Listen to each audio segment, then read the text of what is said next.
नमस्कार। आज का क्लास आप लोगों का गॉसेस थ्योरम का है, क्योंकि लास्ट टाइम हमने इलेक्ट्रिक फील्ड फाइंड कर लिया था अलग अलग तरीकों से। तो गॉसेस थ्योरम की क्लास इसलिए क्योंकि गॉसेस थ्योरम भी एक टूल है जिससे हम इलेक्ट्रिक फील्ड फाइंड करते हैं। तो आज जितना भी, क्योंकि कंप्लीट तो शायद ना हो पाए, लेकिन जितना भी हम गॉसेस थ्योरम में कंप्लीट कर पाएंगे उससे देखते हैं। इसमें सबसे पहला टॉपिक जो आपका है वो है एरिया वेक्टर। एरिया हमेशा एक वेक्टर क्वांटिटी की तरह लिया जाता है। कभी भी अगर आप किसी भी एरिया को रिप्रेजेंट करते हैं, जरा ध्यान से देखिएगा, कभी भी आप किसी भी एरिया को रिप्रेजेंट करते हैं, मान लेते हैं ये कोई एरिया है जिसका रेडियस आर है, या ये कोई एरिया है स्क्वायर टाइप है, हमेशा एरिया की डायरेक्शन हमेशा ऊपर की ओर को ली जाती है, यानी नॉर्मली आउटवर्ड 90 डिग्री पे ली जाती है। दिस इज, मान लेते हैं इसका एरिया ए है, तो एरिया वेक्टर को दिखाया जाएगा, जो एरिया वेक्टर होगा उसे आप ए जो मैग्नीट्यूड है और डायरेक्शन हमेशा n cap means normal to the surface. इसका एरिया आपके पास क्या हो जाएगा, इस डायरेक्शन में हो जाएगा एरिया वेक्टर। अगर कोई स्फेयर, आपने स्फेयर मान लिया, उसमें ये सेगमेंट ले लिया आपने, यहाँ पे एरिया सेगमेंट ले लिया, कोई एक पार्ट ले लिया आपने एरिया सेगमेंट, तो इसका एरिया आपने देना है डी ए। हमेशा सरफेस से 90 डिग्री का एंगल बनाएगा। तो area vector is area whatever the area is. यहाँ पे एरिया आपके पास हो जाएगा पाई आर स्क्वायर, यहाँ पे लेंथ इनटू ब्रेड्थ, यहाँ पे जो भी है सेगमेंट का एरिया, लेकिन डायरेक्शन हमेशा नॉर्मल टू द सरफेस होगी। तो area is always a vector quantity whose direction is always normal to the surface. तो दिस इज एरिया वेक्टर, हमेशा आप याद रखेंगे एरिया वेक्टर को। जो दूसरा टॉपिक इसका है, ध्यान से देखें आप लोग, जो दूसरा टॉपिक इसका है वो है इलेक्ट्रिक फ्लक्स। ये बहुत ही इंपॉर्टेंट टॉपिक है।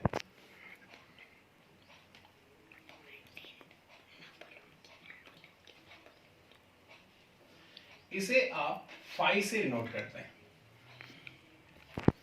इलेक्ट्रिक फ्लक्स अभी आपका, जब आप तीसरी यूनिट पे जाएंगे मैग्नेटिक फील्ड या मैग्नेटिक इफेक्ट ऑफ करंट या मैग्नेटिक फील्ड में, वहां पे भी आप मैग्नेटिक फ्लक्स को पढ़ने वाले हैं। कॉन्सेप्ट वाइज दोनों एक ही हैं, एक में इलेक्ट्रिक फील्ड और एक में मैग्नेटिक फील्ड है। मैं इसके डेफिनेशंस के थ्रू जाता हूं कि आप इसमें क्या डेफिनेशन होता है और क्यों होता है, सबसे बड़ी बात है, और उसका क्या फॉर्मूला बनता है।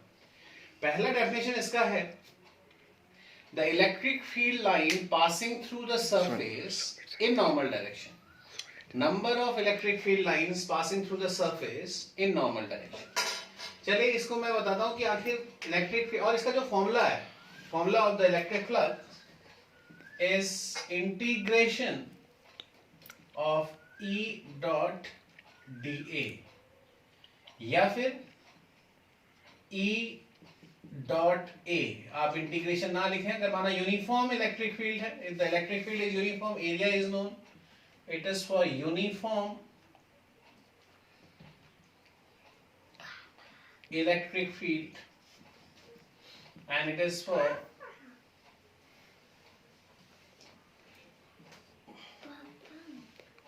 non-uniform electric field. What is the meaning of non-uniform electric field? The electric field is not uniform. Electric field uniform नहीं है, इसका मतलब कहीं पे इलेक्ट्रिक फील्ड कहीं कुछ है, कहीं पे इलेक्ट्रिक फील्ड कुछ है।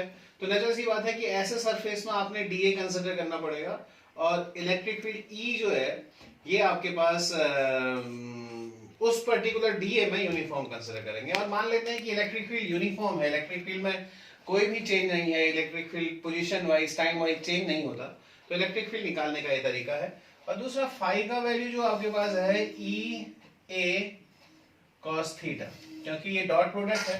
अब यहां पे ध्यान रखें आप, जो इलेक्ट्रिक थीटा जो एंगल है, theta is the angle between electric field and area vector. What is area vector? Area vector का मतलब normal to the surface. Theta मैं ब्रैकेट में लिख लेता हूं, जिसको angle between electric field and normal to the surface, जिसे आप एरिया वेक्टर कह रहे हो, उसकी direction normal to the surface. If, यहां पे ध्यान से देखें, ये बहुत ही इंपॉर्टेंट पार्ट है, if angle between electric field and surface is given, अगर इलेक्ट्रिक फील्ड और सरफेस के बीच का एंगल दे रखा है, इस वाले में किसके कौन सा एंगल दे रखा है, जरा ध्यान से यहाँ पे देख लो आप। ये मान लेते हैं this is the direction of the electric field, uniform electric field की बात है। नॉर्मल, ये आपके पास एरिया वेक्टर हो गया जिसे आप नॉर्मल टू द सरफेस बोलते हैं। This angle is given, then the formula is E A cos theta.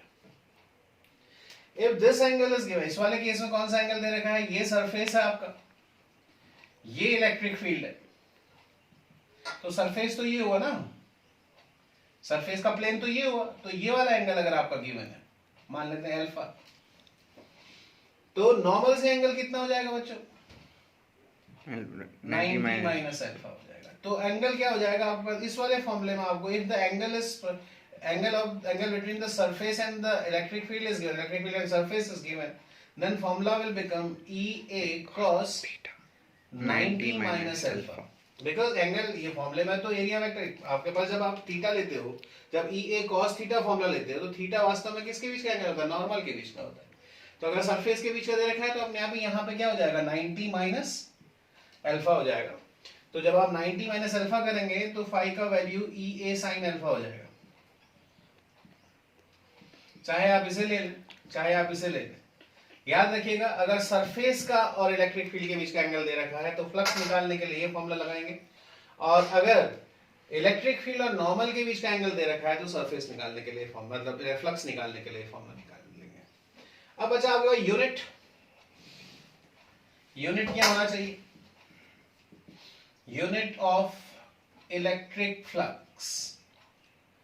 देखिए आपके पास इलेक्ट्रिक फील्ड का यूनिट होता है न्यूटन पर कूलम, और एरिया का यूनिट होता है मीटर स्क्वायर।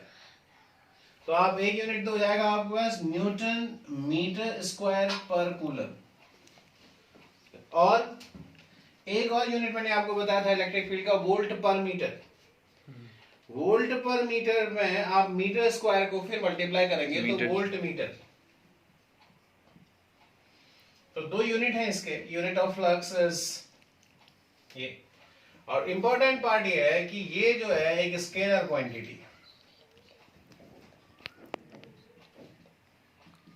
जब भी आप न्यूमेरिकल को टेकअप करेंगे, अभी मैं आपको बताता हूं कि E A cos थीटा ही आप लिए क्यों लिया गया है, number of electric field lines को ही क्यों रिप्रेजेंट किया गया है, कंफ्यूजन क्या निकल के आता है।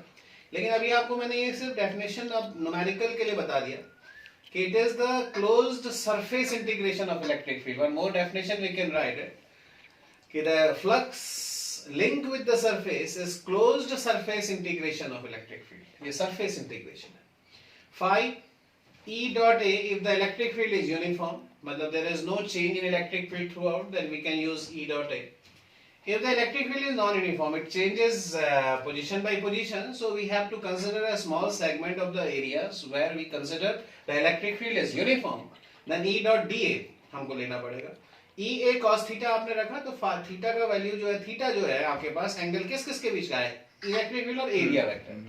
और अभी मैंने एरिया वेक्टर आपको बताया है कि एरिया वेक्टर हमेशा कहां की ओर को होता है, नॉर्मल टू द सरफेस होता है। तो वास्तव में ये एंगल अगर आपको आप E A cos theta formula use कर रहे हैं तो ये इलेक्ट्रिक फील्ड और नॉर्मल के बीच का एंगल है, जो मैंने आप इस डायग्राम में दिखा दिया। लेकिन अगर किसी क्वेश्चन में सरफेस और इलेक्ट्रिक फील्ड के बीच का एंगल दे रखा है, अगर आपसे कहा जाता है कि सरफेस और इलेक्ट्रिक फील्ड के बीच का इतना एंगल है, तो आप फिर नॉर्मल्स के बीच के निकालेंगे तो this will be 90 minus alpha, और जब 90 माइनस अल्फा करेंगे तो F E A sin alpha, which मतलब आप याद रखिएगा जो भी आपको लगाना है वो अकॉर्डिंगली लगाइएगा। ये बात हो गई आपके पास उसके यूनिट की, स्केलर क्वांटिटी किस तरीके से न्यूमेरिकल्स निकालेंगे। अब मैं आपको इसका सिग्निफिकेंस बताता हूं कि आखिर वास्तव में क्यों इसे नंबर ऑफ लाइंस ही कहा गया। क्यों कहा गया कि इलेक्ट्रिक फ्लक्स जो है वो इलेक्ट्रिक, इसका जो डेफिनेशन है वो ये है, it is defined by number of electric field lines passing through the surface in normal direction